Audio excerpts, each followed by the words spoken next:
ठाणे प्रादेशिक आपत्ती व्यवस्थापन कक्षाकडे वर्षभरात आल्या 3977 तक्रारी। ठाणे महानगरपालिकेच्या प्रादेशिक आपत्ती व्यवस्थापन कक्षाकडे 2024 मध्ये एकूण 3977 तक्रारींची नोंद झाली। त्यापैकी सर्वाधिक तक्रारी या आग तसेच झाडे यांच्याबद्दलच्या होत्या।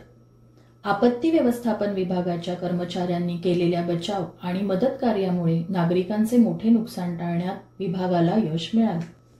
प्रादेशिक आपत्ती व्यवस्थापन कक्षाकडे तक्रार आल्यानंतर आपत्ती व्यवस्थापन विभागाच्या कर्मचाऱ्यांनी तातडीची मदत व बचाव कार्य तर केलेच, शिवाय अतिरिक्त मदतीची आवश्यकता भासल्यास अग्निशमन दल, वृक्ष प्राधिकरण, सार्वजनिक बांधकाम विभाग, राष्ट्रीय आपत्ती प्रतिसाद दल तसेच पोलीस यांच्या मदतीने मदत आणि बचाव कार्य करण्यात आल्याची माहिती आपत्ती व्यवस्थापन अधिकारी वाय.एम. तडवी यांनी दिली।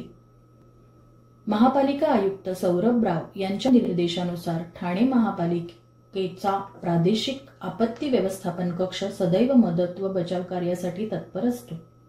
अतिरिक्त आयुक्त प्रशांत रोडे आणि उपायुक्त आपत्ती व्यवस्थापन जी. गोदेपुरे यांच्या मार्गदर्शनात ठाणे महापालिकेचा सर्व विभागांशी तसेच इतर यंत्रणांशी समन्वय साधून तात्काळ निर्णय घेतले जातात।